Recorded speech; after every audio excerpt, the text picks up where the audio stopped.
Buen día a los televidentes de Televicentro, Canal 5 de Quito, el noticiero El Comercio TV y a los oyentes de Platinum FM y Radio Quito AM. En la entrevista de este martes le damos la bienvenida al secretario de Movilidad del Distrito Metropolitano de Quito. Lo hemos invitado para que, con un tema de interés ciudadano, conozcan cómo se va a implementar la Hoy No Circula. A diferencia de Pico y Placa, que funciona hoy no circula de 5 a 20 horas desde el 9 de septiembre. ¿Por qué y cuál es la explicación de esta medida que cambia en el municipio? A Guillermo Abad, muy buen día. Buenos días, Miguel. Muchas gracias por la entrevista. La razón por la que se extiende el horario de la restricción vehicular responde al plan de repavimentación que va a entrar el municipio de Quito el 9 de septiembre. Y esto implica que la capacidad de las vías se reduce hasta en un 50% y consecuentemente con la misma cantidad de vehículos se genera mayor congestión vehicular por la reducción de la vía. Claro, muchos dirán, sí se repavimentaba, pero ahora ¿por qué? Quizás el crecimiento del parque automotor que ha llegado a esta decisión.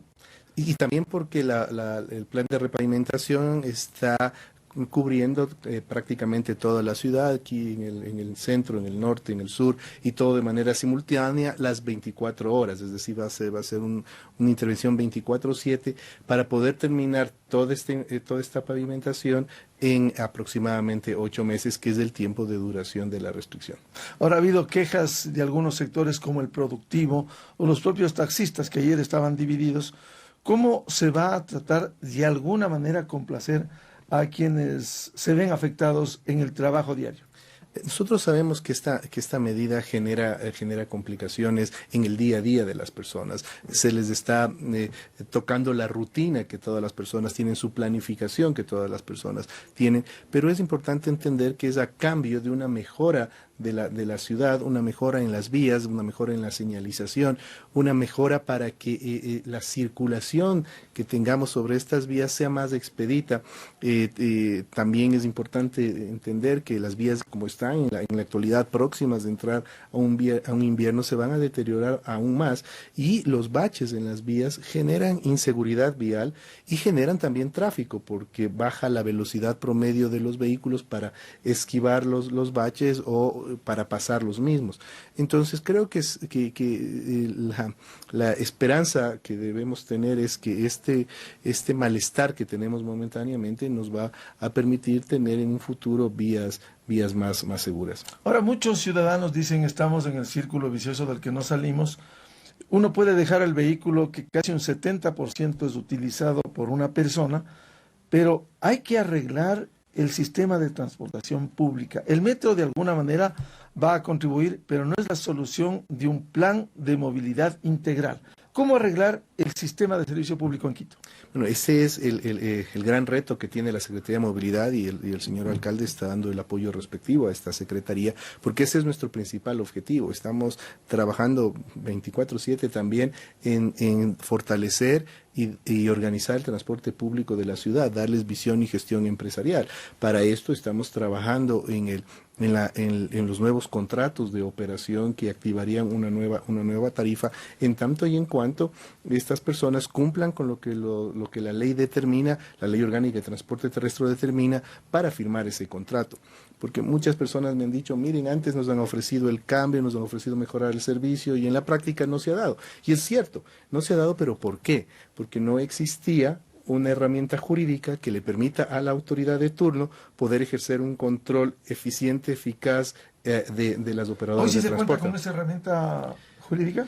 Esa es la condición que hemos planteado y que ha planteado el señor alcalde y la secretaría a los señores transportistas si quieren activar una nueva tarifa, que primero revirtamos los contratos actuales, que en la práctica son permisos de operación con el membrete de contrato, porque no hay ninguna contraprestación a favor del usuario, versus el contrato actual que estaría enmarcado dentro de lo que la ley exige, que es cumplir parámetros de calidad de servicio con sus respectivos indicadores, y en el caso de que no se cumplieran estos indicadores pueden tener sanciones administrativas hasta la reversión del contrato. Ahora, la ley viene de agosto del 2008. con reformas del 2011. Sin embargo, no se ha aplicado el tema de los permisos de operación, porque de lo que se conoce casi se creen dueños los señores transportistas de lo que constituye una concesión, un permiso de operación. Efectivamente, lo que usted acaba de decir es muy cierto. No ha existido en estos 11 años de vigencia de la ley un contrato de operación como la ley lo establece. No existe en el país.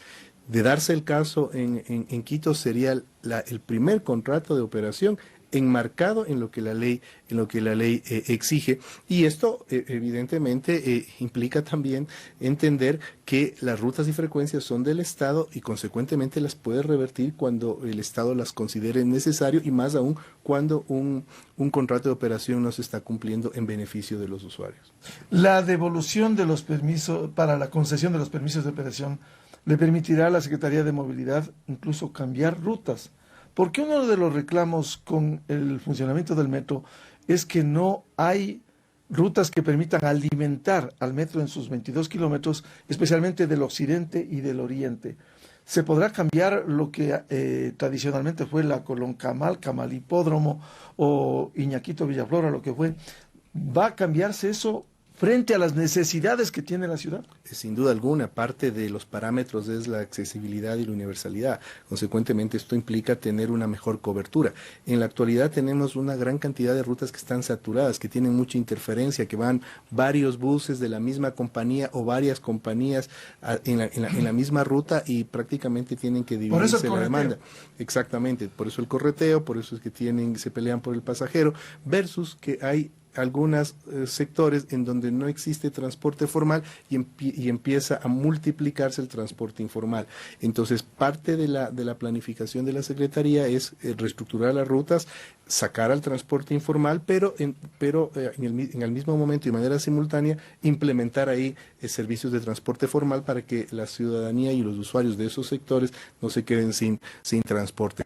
Por ahí es la hoja de ruta, por ahí es el camino, por ahí es el sendero por donde está caminando la Secretaría de Movilidad. Sendero que es complicado porque también se encuentra uno con una gran cantidad de aberraciones, irregularidades, ilegalidades. ¿Cuáles, por ejemplo?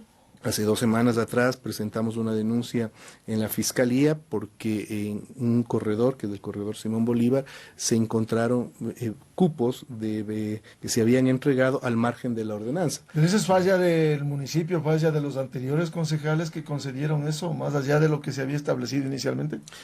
Yo más bien entendería que es una falla de la propia Secretaría de Movilidad, en donde la ordenanza les permitía entregar 168 vehículos y en la práctica existen en ese corredor más de 600 vehículos, con un proceso administrativo irregular y probablemente ilegal y que esté teñido de corrupción inclusive, paralelo a la ordenanza. Entonces justamente esto es lo que hemos presentado en la Fiscalía para determinar los autores y cómplices de esta ilegalidad y probablemente muy inmersa en actos de corrupción. ¿La clase del transporte, Guillermo Abad, está dispuesto a entregar los permisos de operación para que haya una nueva concesión a cambio del incremento de la tarifa?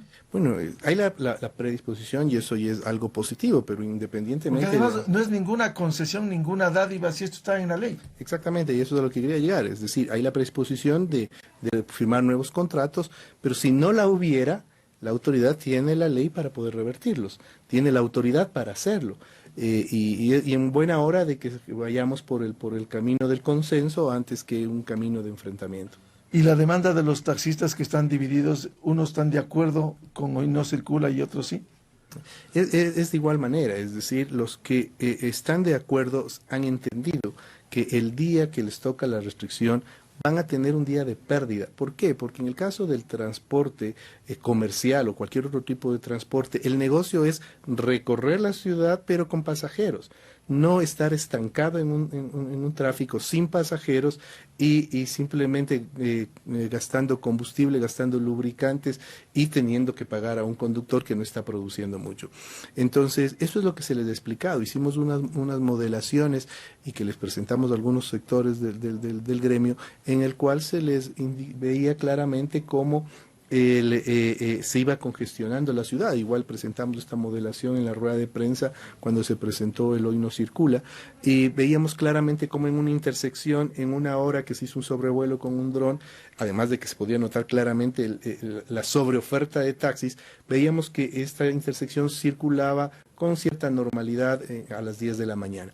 Esa misma intersección, pero cerrada la vía, que es la simulación que se hizo y la modelación que se hizo, automáticamente vimos cómo se congestionó la vía, y que en poquísimo tiempo empezó la intersección a bloquearse y a colapsarse, que es la pesadilla en tráfico, que una intersección se bloquee. Entonces, en esas condiciones, querer dar un servicio de taxi es prácticamente imposible, va a ser contraproducente, van a tener más gastos que ingresos.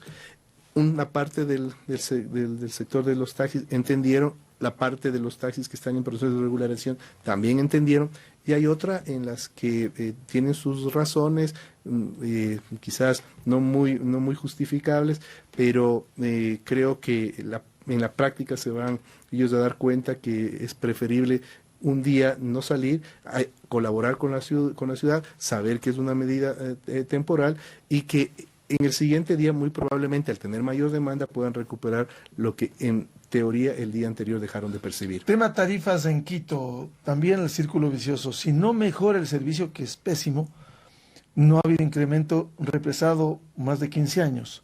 ¿Cómo lograr que mejore el servicio para aumentarles lo que está represado?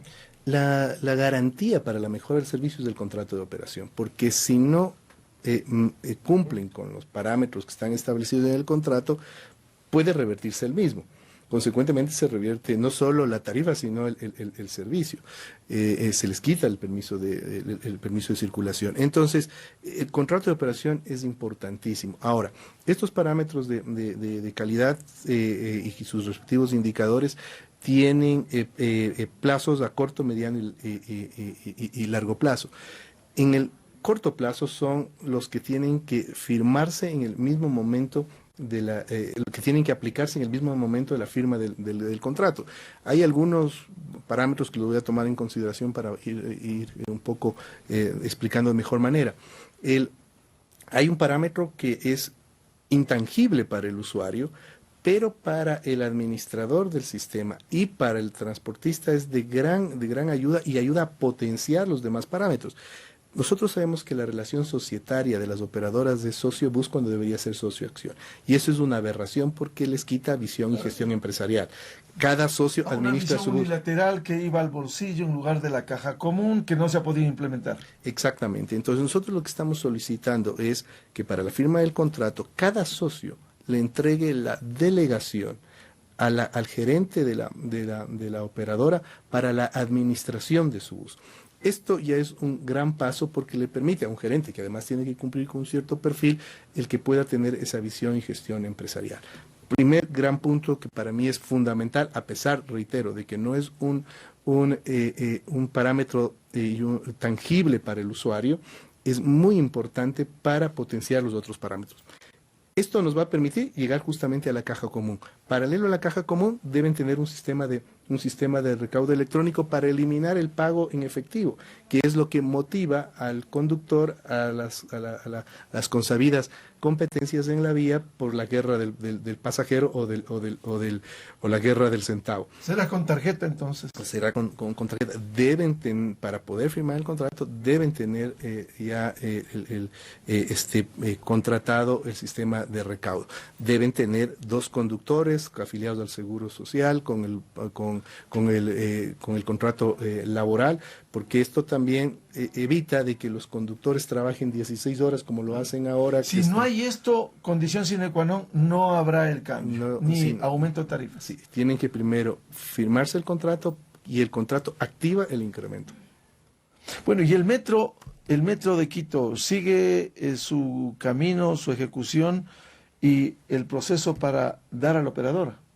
Sí, Hay un acuerdo con Medellín, que tiene una gran experiencia en esto. sí, ayer justamente se firmó un acuerdo entre el Metro de Medellín y el Metro de Quito, en el cual y con la Universidad Central del Ecuador, en el cual se empieza ya a trabajar en la cultura metro, que es una marca de Medellín, es decir, el cambio de actitud de los usuarios del sistema de transporte. El metro va a ser la piedra angular para el cambio de actitud de las personas. Es decir, cuando las personas conozcan el metro, van a maravillarse de tal manera que lo van a cuidar, lo van a respetar, se van a sentir dueños de esa gran inversión que la ciudad está haciendo.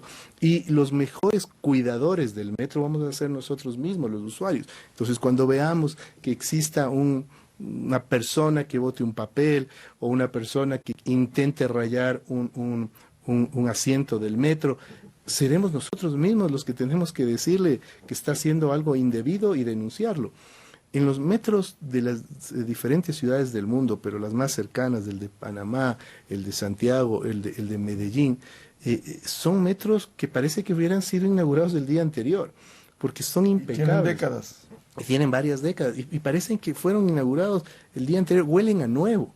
¿Por qué? Porque mantenimiento y el cuidado es de la ciudadanía. Claro. No, la ciudadanía se fila para entrar, nadie quiere abusar. Es cambio cultural en el que habrá que trabajar. Bien, a Guillermo Abad, aquí en la entrevista en Televicentro, Canal 5 de Quito, el noticiero El Comercio TV, pero seguimos, por favor, en Radio Quito y Platinum FM luego de la siguiente pausa. Muy buen día.